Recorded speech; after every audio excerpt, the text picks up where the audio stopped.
At Fluid Motor Union, we get to see a wide range of cars that we get to service, repair, and modify. So when the saying goes, don't ever meet your heroes, I've had a few of those instances that have really rang true. And today, I'm gonna go over a blow-by-blow of our inspection process of some things that are a little bit more interesting that we get to see here. So why don't you guys follow along? But before I do that, you guys know the drill. Like, subscribe, throw a comment down there, help drive the algorithm. But I've got some things in plan I think you're gonna enjoy checking out. And I'll give you a little background on myself. Everyone's got their car journey of what gets them into cars, where they start really getting into things. And for me, everyone could say the Fast and the Furious movies.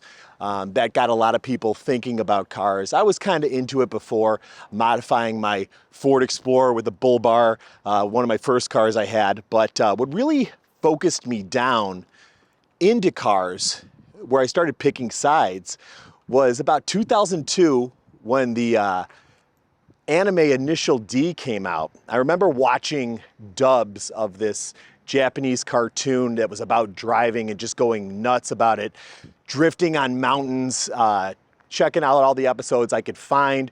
The internet wasn't really prevalent. In order to find big videos, you had to use 56K modems and things like that. Some people had cable, some people had other things, and just about that time, you could find stuff, but it was still hard to get a hold. But I remember those cars, and one of my favorites has always been the GTR, the original Skyline GTR.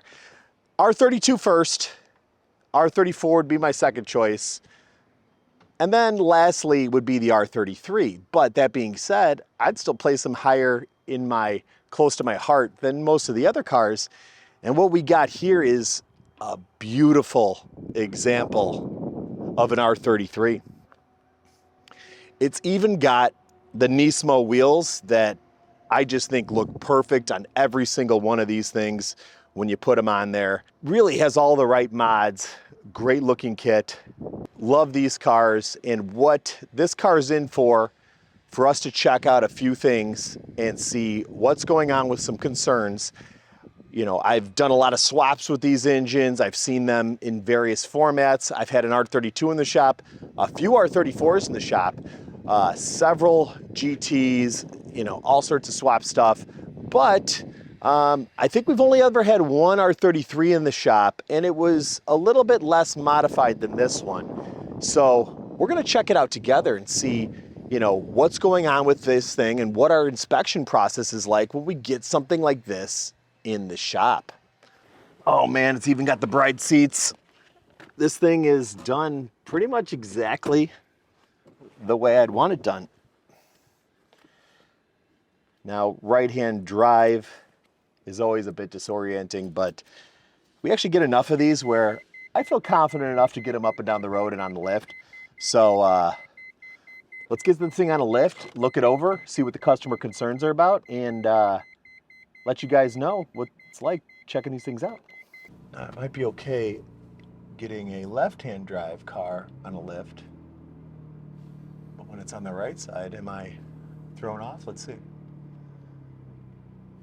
Oh, hey, Marcos, check this out.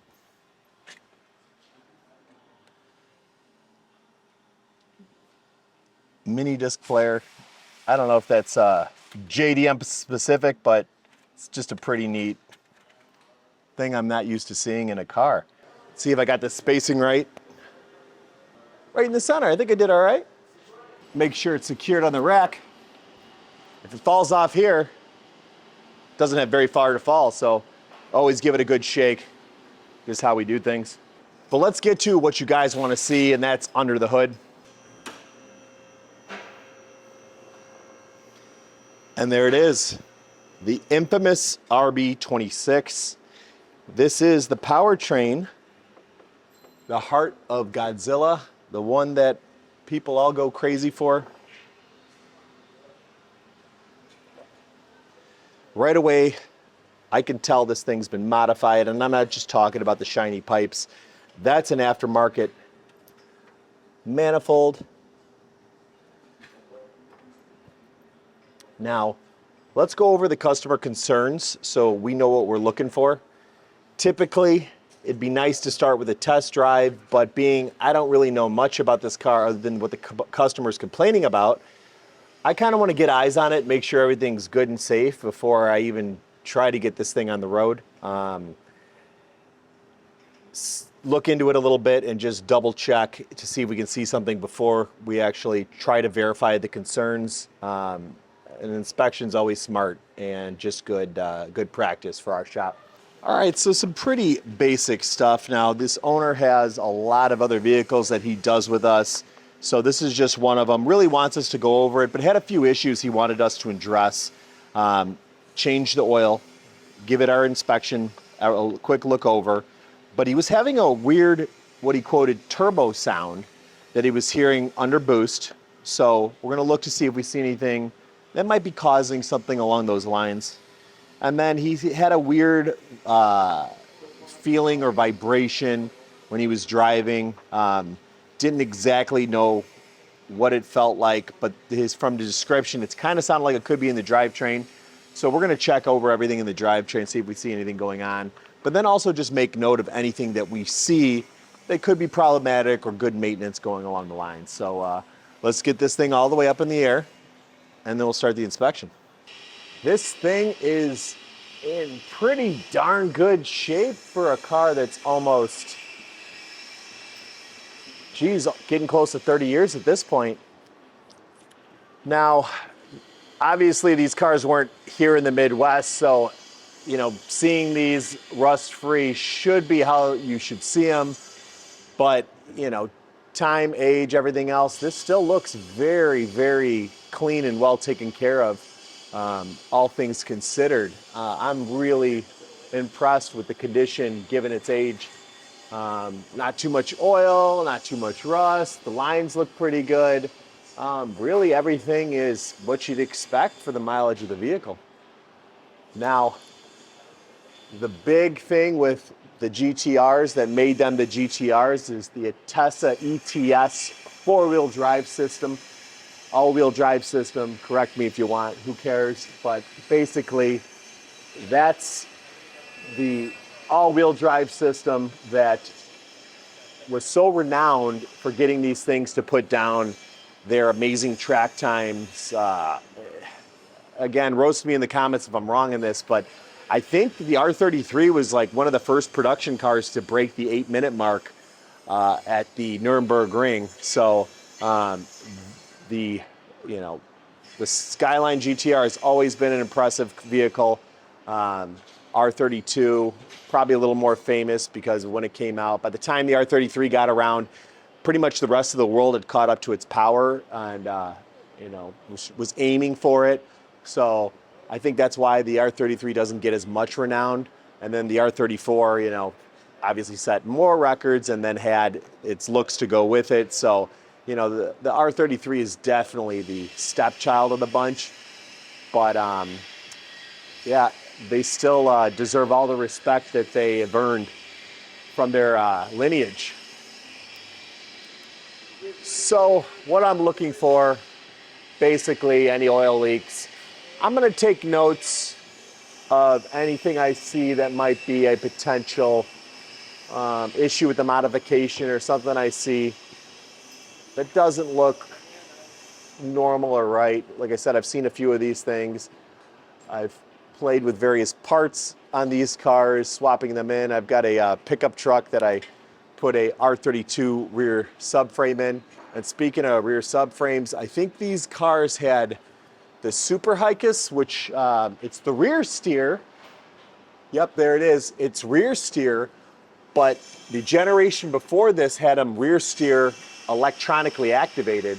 These went to a motor to give it that angle for the rear to help with track times. So there it is. That also has renown when they're in good working order. A lot of drift cars and other people who play with these things, they'll lock these things out for a fixed bar. But when they're working and working well, they get the job done. Aftermarket coilovers. Ooh, Blitz. So that is a JDM appropriate coilover company brand, which is always cool to see JDM parts, original JDM parts that are era appropriate. I'm going to keep using that term on the vehicle. Just ups the cool factor for me. We got some sort of exhaust system in here. Pretty typical for what you'd expect to see in a Skyline.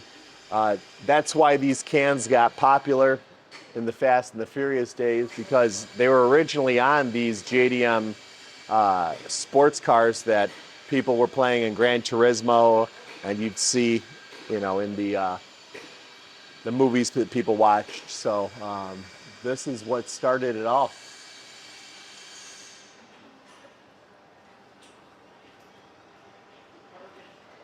Check-in wheel bearing play.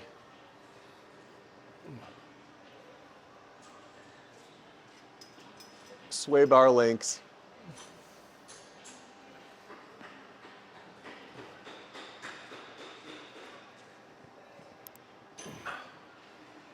Really anything that looks distressed or has some play in it. Wow, this thing's in good shape. No cracks in the subframe bushings. No play in anything I could feel in the rear. If anything, feels a little stiffer than I would expect, which probably has something to do with the modification level of this car. I wouldn't be surprised if there's some aftermarket stuff that might be harder to pick up on, better bushings. Control arms all look stock, so it can't be too crazy, but it's always hard to tell, especially with something this age. But no diff leaks, no axle boots cracking. Everything looks pretty good. Playing the axles is appropriate.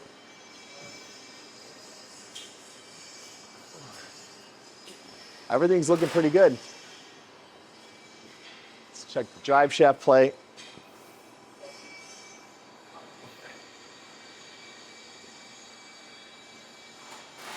That's expected. These cars are a little tight. This, what I would guess, is where the cat would go if this car had a cat. Now, being this is most likely some sort of gray market import, I'm not sure exactly how this thing got here. We obviously are past the 25-year mark at this point, so these cars are legal to import. A while back it was a little harder to do, so I'm not sure the whole story of how the owner got this car or what he did. If I find out, I'll try to update you guys, but I do know that this car is here now, and it is not catted. The exhaust system looks to be some sort of aftermarket system. You know, there's a company name on there, but it doesn't sound like anything that I'd know, and I'd assume it's probably the same all the way up front. So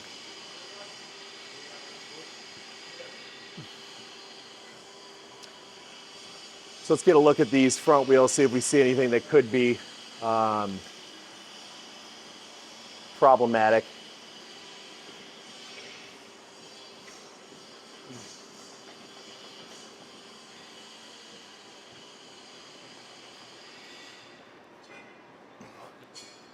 Man, everything's tight.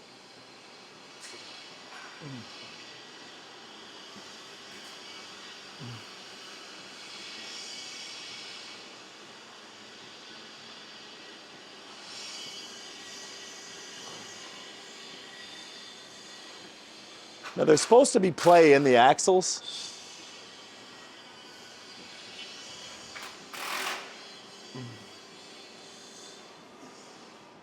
Axles are something, because they have the constant velocity joint in there, you need a certain amount of play for them to start moving. So you have movement for the wheels to turn side to side, for them to go up and down.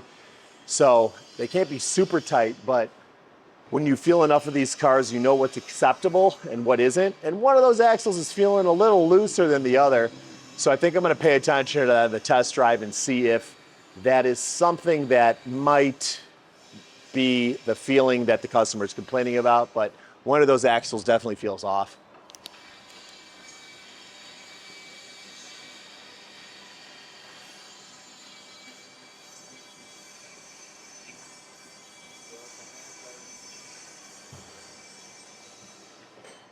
We've got a Greddy front mount intercooler. Again, a very expected mod for these vehicles. Looks like there's some sort of aftermarket aero going on in this car too. We have most of the undershielding for this car, but this lip looks appropriate. It's got the factory ducting. A few of the panels kind of come off here. I might try to find some hardware to get that up and resecured. So I do notice some tearing in these front control arms here, but that being said, there's no play in them yet, so no reason to recommend anything as of now. This side's a little worse than the other, but until there's play, there's no reason to recommend it.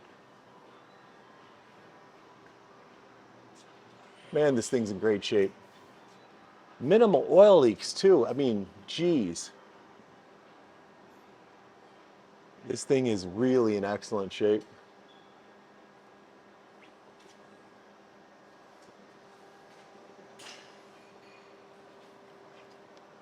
I'm gonna lower it down and get a better look at these brakes here. Anytime I'm inspecting brakes, one of the first things I look for is a lip on the edge of the rotor. There's a pretty good sized lip, as you'll see here.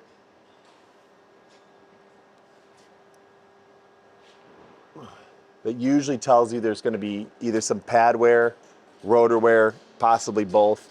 It's a good sign to check the pads, see if the wheels need to come off for further inspection to condemn them. But a lot of times you can have someone who did a pad slap before, so you got good pads, but they've worn down too far in the rotors. That'll actually cause a squeak and can be real hard to get rid of. So we'll take a little bit better look on that, but just something to note as I'm going through this thing. I got a little play in this front drive shaft as well. Is that enough to cause a vibration? I don't think so. The axle feels a little worse, but there's definitely something there. Maybe by process of elimination we'll get to this, but it doesn't feel bad yet, but something to make note of. I'm gonna lower this back down, get on top of it, finish up the inspection, see if we see anything that might be making a weird turbo noise, but generally this car is looking pretty good so far. Pad looks pretty good, and if the pad looks this good, unless I've got a complaint of a brake squeak, I probably won't bother miking out the rotors, because if there's no customer complaint, if he's not complaining about a squishy brake paddle or noise, more than likely things are working all right. So no reason to get the wheels off and measure everything out if everything looks okay. But like I said, it looks like this thing might have been through a set of pads in the past and got a pad slap on these rotors. But other than that, it looks good.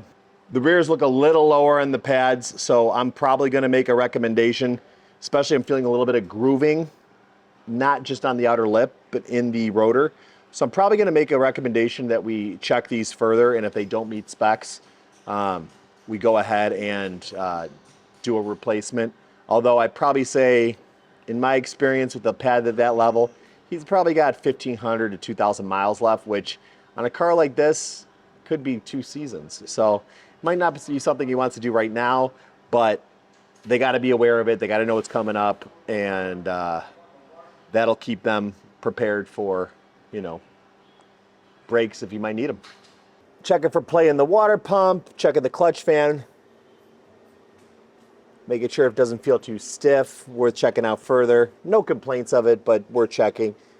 Man, it is odd seeing belts of this size, just because modern belts are so much wider and bigger, and this has 3 belts that probably equal one more modern belt of something we'd work on nowadays. So turbos are on the left side of the vehicle, which is atypical because it's a right-hand drive car.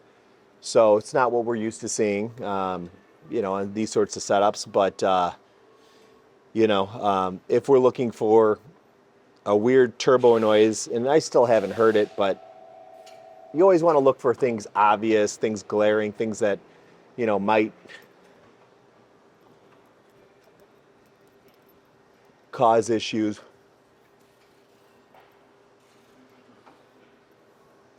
Again, all gritty.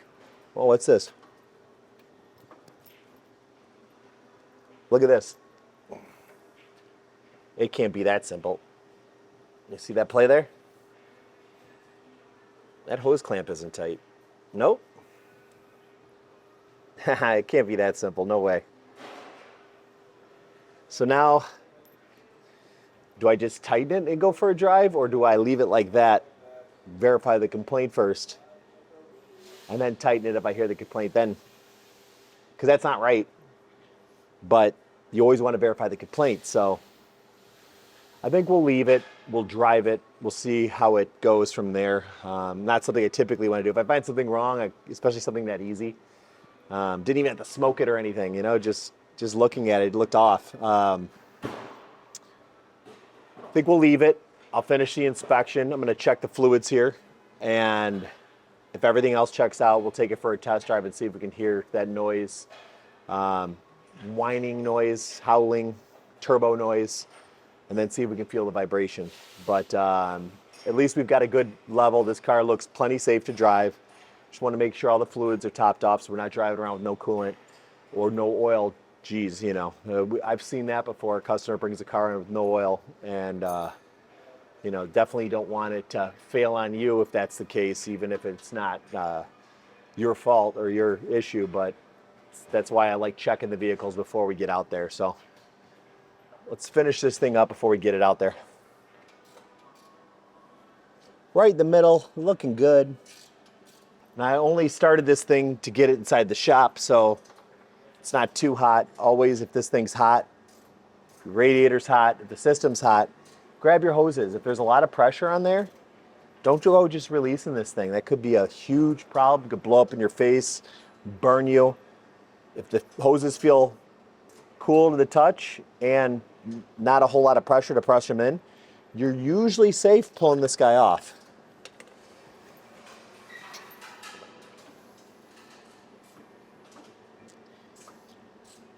It's got a good level in there, not full. I'll probably want to add a little bit just to make sure it's topped off before he goes, but plenty in there for a test drive. There won't be any issues there.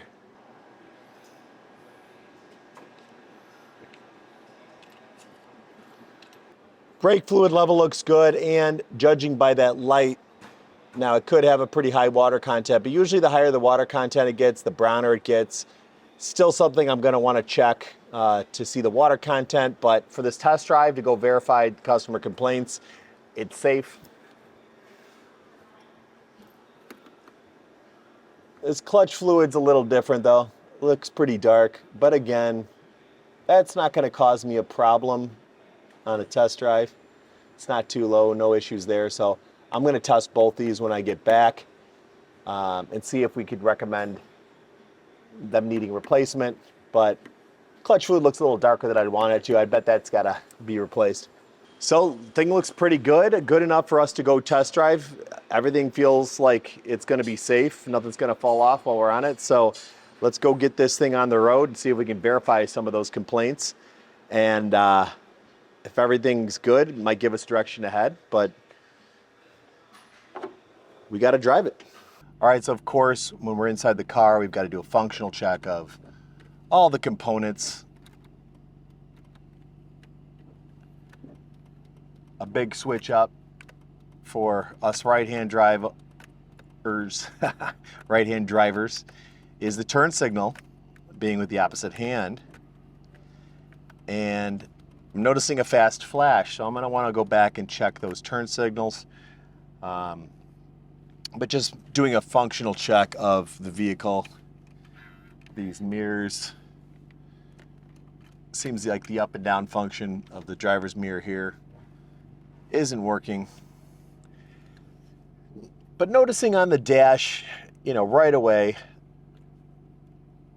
that, you know, people, this is definitely one of those don't meet your hero moments for a lot of people. And I think that's one of the big complaints is when people get to a GTR, it's been hyped up for that long, and then they see this dash, it's basically plastic, and, you know, they're disappointed by it because of all the acclaim that Skylines have had.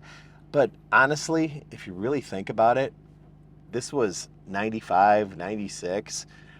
you know, maybe the Germans had nicer quality stuff in there, the E36, E38s, you know, but they're just as run down and broken now too with age. A lot of that stuff's coming apart, even though it was better quality at the time.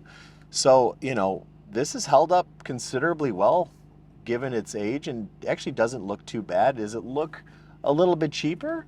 I mean, yeah, it does. But if you took a similar car of similar time with better quality materials, I doubt they've aged as well. So it started off at a lower level, but maybe it's held a little higher. And that's something to say for that.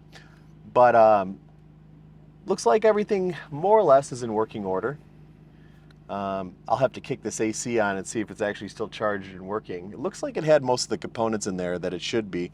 Definitely had the compressor belt on there. The compressor looks pretty good, but LED, there we go. But everything looked to be in working order. Let's get this thing on the road and check it out. Now, one thing people will say is, how's it driving a right-hand drive vehicle?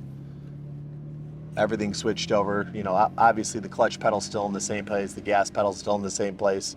I think that'd be way harder if it was opposite legs or anything like that. And it is a little funky to shift, but I don't think it's anything you couldn't get used to. Your average car enthusiast couldn't get used to, especially if they're stick drivers. I wouldn't want to learn on this thing, but that being said, you know, doesn't feel too funky. Steering wheel feels nice, real solid. I'm probably a little too far to the middle. Got to keep remembering to stay to the right. Drives nice. I do feel though, like there might be that vibration that the customer's talking about. I will have to get on it. Turbo noise, so I'm guessing it's going to have to be under boost if that's the complaint. But it's going to have to be a good straight section of road, and I'm not going to get this thing up crazy, just enough to get it into boost that I could possibly hear something.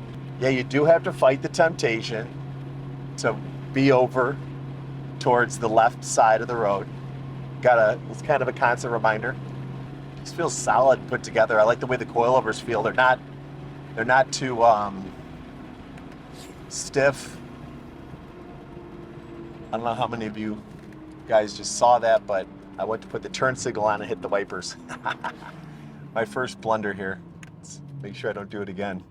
The clutch in this feels a little high for the disengagement and engagement point, but it actually drives really nice. These are the kind of cars I fell in love with when I originally got into vehicles. Like I was telling you guys, I had an S13. I had actually a bunch of S13s. I think I've owned 3 S13s. Still have one of them. Haven't done anything with it because when you're a shop owner, you don't get to your stuff. But maybe one day, maybe now that I'm doing content creation, we'll get creative with it. Got some interesting stuff that I've done to them, but that's another story. All right, so this section of road looks pretty clear. I'm just going to give it a little boost in second gear, see if we hear anything.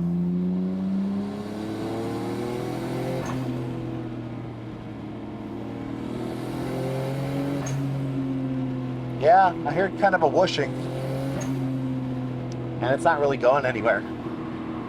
That hose clamp was on the charge side, so it would make sense that hose clamp would be leaking boost.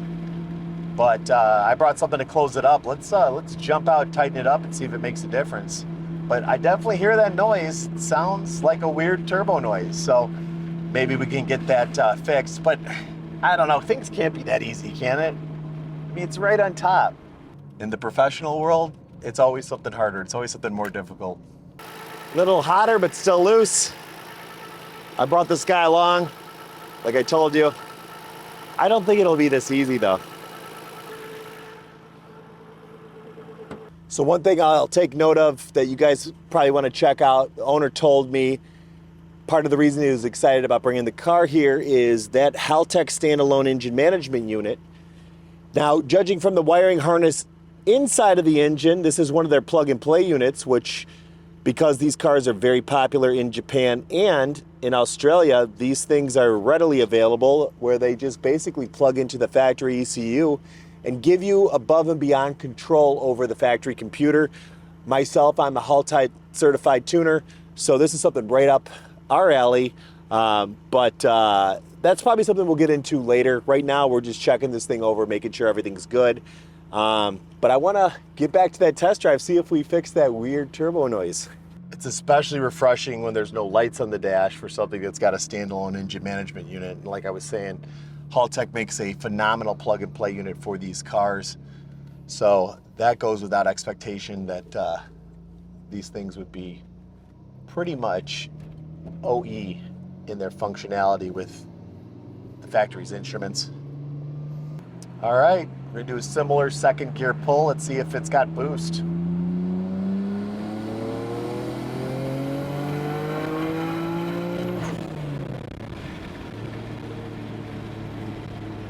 Definitely sounds better.